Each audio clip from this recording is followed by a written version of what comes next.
A wife like you, with a low income and only working part-time, is not worthy of being my wife, he declared. However, your sister, Julia, is absolutely amazing and radiant, unlike you. She earns $5,000 a month, possesses incredible beauty, a stunning figure, and undeniable charm. There is a stark contrast between you and your sister, as you lack any form of allure. And so, he continued, because of these reasons, it's not my fault that I cheated on you, Natalie. It's all because of your actions that I've resorted to this, which is precisely why I'm choosing to marry your sister. Do you understand? Now go ahead and sign the divorce papers. Fine. I truly couldn't care less. But mark my words, when the time comes and you regret this entire situation, it will be too late. Okay. Huh? I responded calmly. Don't worry.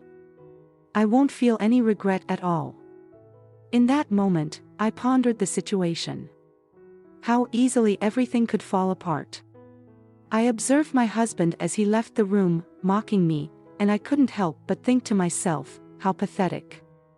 However, it wasn't my own sense of patheticness that consumed my thoughts.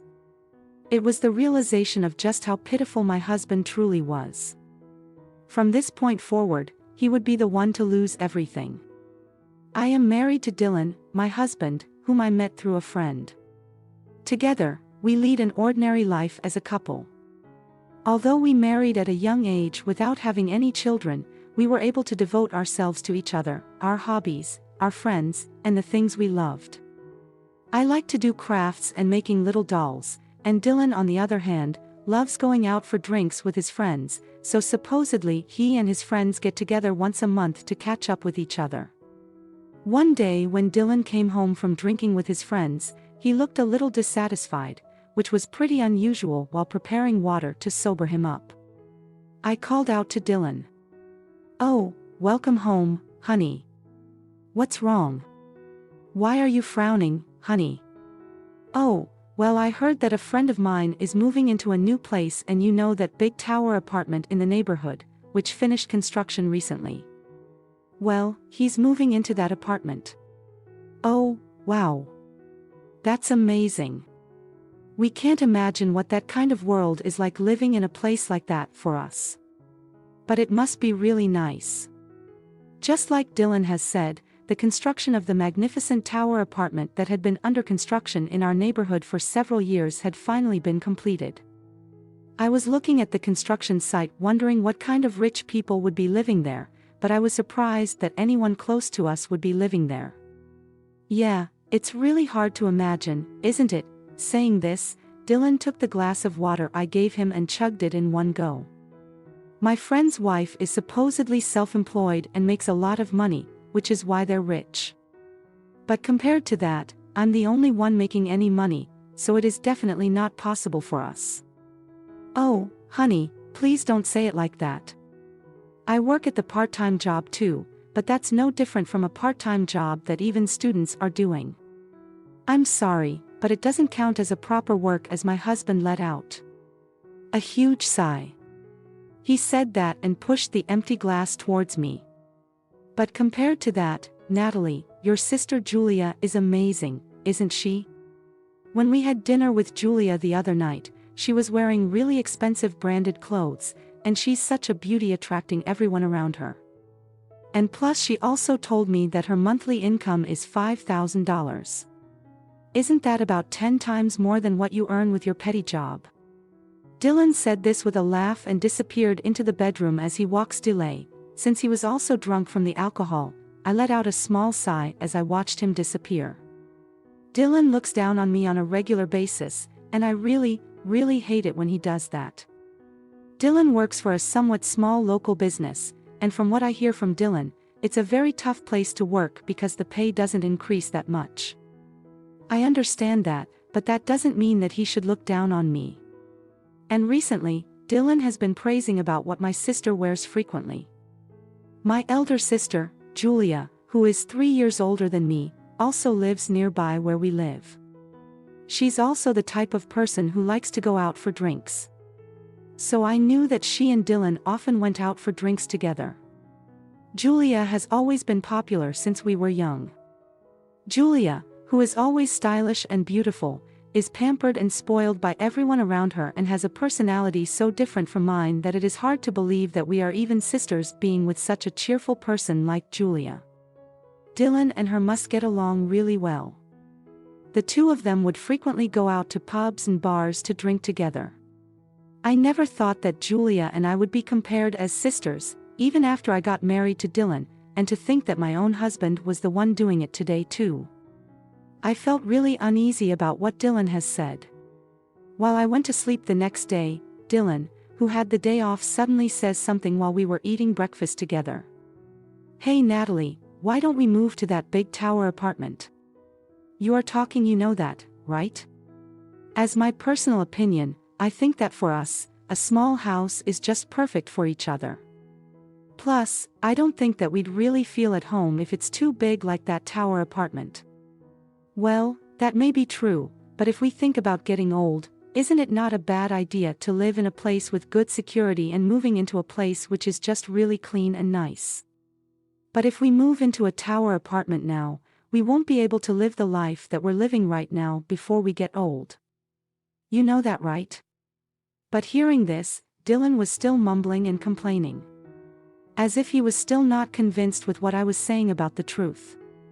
I guess he must be very jealous of his friend's success. Dylan has a habit of showing off about who he is and what he has to others, and he wants to be envied by other people for having what he has. Of course, if we could, I would love to live in a nice place like that tower apartment, but even if Dylan and I doubled our income, we would still never be able to afford such a luxurious place. Well, I knew that it would be difficult because I have a wife who doesn't earn enough. He says this and looks down on me as he ignores the fact that he himself earns low income. So as usual, I ignore what Dylan says and drink my soup. All right. Yeah. I guess I'll have to work a little harder too. Dylan muttered this to himself, his expression brightening a bit as he ate his breakfast. He must have thought of something or an idea, but it's not like you can move into that tower apartment right away. I thought so to myself and did not really ask him what he was thinking, but I was later confronted with a shocking fact. It must have been about a month after we had that breakfast together. On that day, Dylan did not let me know about his drinking session with his friends, which was unusual of him, and he came back home in the morning hearing a taxi stop near our place. I rushed to the front door. "Hey, Dylan. When you'd get home late, you would always call me in a van. So why didn't you? What's wrong? You had me really worried when I opened the front door." As I said that, I saw not only Dylan, but Julia with him. Both Dylan and Julia looked really drunk and the sun was coming up as it was really early in the morning. They must have been drinking together. Judging from the way that smell of alcohol drifted through the air, just by facing both Julia and Dylan, but no matter how much they both liked to drink, this was the first time they had ever continued drinking until morning. While I was being stunned at the situation, both Dylan and Julia pushed me out of the way and stormed into the house. "Natalie, I need to talk to you. Come over here." I did as I was told, and I sat around the table as the two sat down before me. Both Dylan and Julia was too drunk that I thought it'd be just a huge hassle to go against them. "Okay. I'm going to just be straightforward with you." "Oh, I am divorcing you." "What is that? A joke?" I asked with a laugh, but then Julia opened her mouth as she laughed at me. Contemptuously. "Oh, I'm sorry, Natalie. Actually, it's something I've been thinking about for a while now. It seems like you and Dylan seem to live in completely different worlds. Dylan is much more suited to a woman like me." Julia said this as she hugged Dylan's arm right in front of me to this. Dylan looked really happy. I just couldn't believe what I was seeing from early in the morning. I let out a huge sigh as I was feeling ridiculous about what was happening in front of my eyes. "What is the meaning of all this, Dylan? What do you mean by? What is the meaning of this? All you've been doing is you've only been making pocket money and acting all high and mighty while calling that your job is proper work when it isn't, since it's only just a part-time job. And I just couldn't take it anymore. Oh, I heard everything from Dylan, Natalie, when Dylan said he wanted to live in the tower apartment. You told him that it was impossible. You can't trust what your husband is worthy for, which shows that you are not a fit wife for him. The two of them were laughing happily as they said such things to me in a really drunk manner. Unlike you, your sister had respected what I suggested. She said to me that I'll be a man who looks good and suits very well in that tower apartment like that. She agrees with what I say, and she is a nice woman compared to you. I was just saying what the reality is, you know. Both you and Julia are just too drunk to make any good decisions. Just praising or complimenting each other. That easily won't make any difference, will it? You have always had a poor mindset and you are always so frugal, so it's no wonder that people around you will be poor too. Do you even know how much Dylan really earns? Julia says that as she glares at me. He earns about $7,000 per month. I couldn't help but laugh at what she said. How could I not know about Dylan's salary? He doesn't even make that much kind of money at all. When I looked at Dylan, he awkwardly turned his eyes away from me. I guess he must have lied to Julia as they were getting excited while they were talking to each other and getting drunk together. So his usual habit of trying to look good to other people had kicked in, huh? Anyway, Julia earns a lot more money than you, Natalie, and she also agrees with me and stands up for me. It's no doubt that she's a much better wife than you, Natalie, so that's why I'm divorcing you. Dylan then brought the divorce papers from his room. I don't know how long he had been preparing the divorce papers, but the only thing which was blank was where I had to sign. Hey, why don't you reconsider this whole thing one more time? It's not something you can decide on the spur of the moment just because you're drunk, and Dylan, you're not being logical about any of this. And Julia, do you really think that father and mother would forgive you for taking away my husband? I couldn't care less about what father and mother would think about this because a wonderful man like Dylan wants me for who I am. So I don't need anything else hearing this. Dylan was also nodding right next to me. If anyone heard what they were both saying, it was clearly obvious that Dylan and Julia was both only after the money. Knowing that Dylan and Julia was in this situation, there would be no point in trying to persuade them any longer. No matter how much I tried. Besides, there was no way I would be able to persuade them when I've seen how they were alike to each other. Dylan had always looked down on me, whether it was about earning money or just anything else in general, and having him requesting for divorce. I was actually beginning to feel a little better about the situation. Fine. We'll get a divorce, but it's too late to regret anything.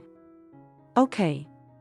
I signed the divorce papers as I said that, and the two of them rushed me to submit the papers to the city office. Immediately, they called the taxi for me and made me submit the divorce papers right away. After witnessing that I had submitted the divorce papers, both Julia and Dylan then officially got married a few weeks after that. The two were so well prepared for this. I also left the house, leaving Dylan and Julia, who seemed to be enjoying themselves in front of my eyes. And right after I left, they went to buy a room in that tower apartment on the same day. The total amount to buy a room in that tower apartment was about $2 million. When I first heard the amount, my mind went blank and I really couldn't process that amount in my head. Julia and I would move out next week, so I'll give this house back to you. Looking back on it now, it's such a small, shabby house. Dylan described mercilessly about the house like that, even though it was where we had lived together since we got married. Dylan wanted to make himself look superior by looking down on someone else no matter what. I see. Well then, I wish you both all the best. And that was the last time Dylan and I had talked with each other on the day. Dylan had moved out. He left without even saying goodbye, and since then, few days passed. The house was a little bigger now that they both left, but it was just the right size for living alone. I was finally free, being able to spread my wings comfortably for the first time in a long time. Then suddenly the doorbell rang loudly. When I saw through the P, I saw Dylan right outside, and he looked really pale. What the hell is wrong with that woman? Everything she told is a lie. Dylan began to sit down by the front porch. Oh, so you must have finally realized by now who Julia really is, huh? While Dylan was sitting on the front porch, I explained who Julia really was through the door. Well, to begin with, Julia doesn't really even earn $5,000 per month. Actually, she doesn't even work full-time, and like me, she made her living by having a part-time job. Nevertheless, the reason she was able to wear such expensive clothes or have expensive branded goods was because Julia's boyfriends were paying everything for her. I knew that there were several men who do that for Julia, but I knew that once Julia got married, all of them would stop doing that, and plus Julia knew how to spend a lot on things and could not be frugal and save any money at all. In terms of the money she received by her past boyfriends, she probably had a monthly income of about $10,000. But by the end of the month, since she would spend everything, she would have zero savings, which is why she would invite Dylan out for drinks, for him to pay for her so that she wouldn't have to pay for her own food expenses. And above all, she was in a lot of debt. She was also devoted to gambling, and from that she was in debt, but she did lots of gambling so that she could just spend lavishly on shopping. The amount in which she had to repay for her debt was about $5,000 per month. In other words, Julia's debt was a lot more than the rent of the house where Dylan and I had lived. In the end, Dylan abandoned me and chose to be with Julia, who was in a lot of debt and had a habit of spending the money away. So of course, there was no way that Dylan could afford to live such a rich life, which he dreamed and planned for himself. When he got together with Julia, that woman, she's lied about everything to me. She's just scamming me, isn't she? Well, you are also lying and pretending that you were earning $7,000 a month to Julia, weren't you? So you shouldn't be even saying that. You both did that to yourselves. The fact that the two of them were both just trying to make each other look good by lying about the truth was completely ridiculous. Dylan was talking as if he was the victim, but he had no right to talk that way since what he did was the same thing. Well, why didn't you tell me about this in the first place? You were my wife. Well, I'm not nice enough to give you any advice after you look down on me like that, because like what you and Julia said to me, it seems like I'm not really qualified to be a wife. Right after Dylan had heard what I had to say, he understood everything and began crying miserably at the door.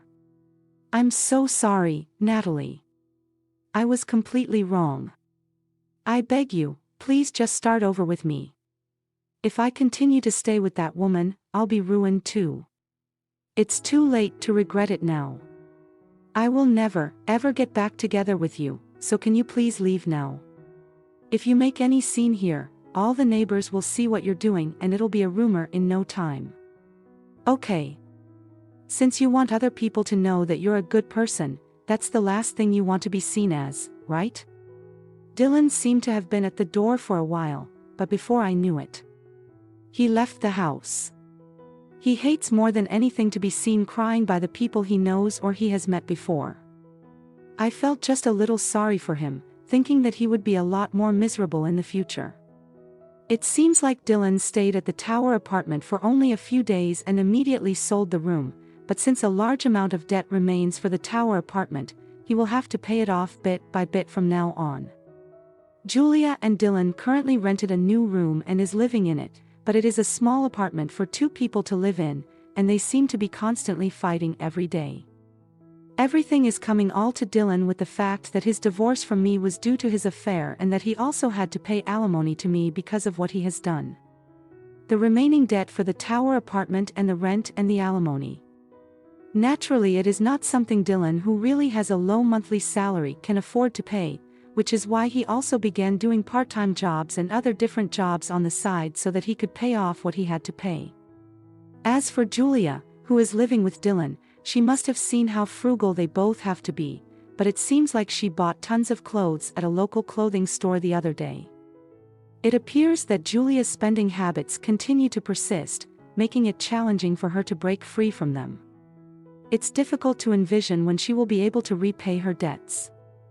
It seems that Julia has made attempts to seek refuge at our parents' house, but our father has disowned her after I reported this outrageous behavior to him. Comparing Julia to Dylan and myself, I can no longer see her as my own older sister. My life has become somewhat easier, thanks to Dylan's alimony payments. Additionally, the manager of my part-time job approached me with an offer to become a full-time employee. They had recently lost one of their full-time employees and thought I might be interested. I accepted the offer immediately. This allowed me to earn enough money to lead a comfortable life, even though I live alone. In the end, I probably earn more than Dylan now. Well, tonight I'll treat myself to a nice dinner while gazing at the distant towering apartment, reminding myself that I have returned to my beloved home. Thank you for watching until the end. We appreciate your support, so please consider subscribing to our channel. We look forward to seeing you in our next video.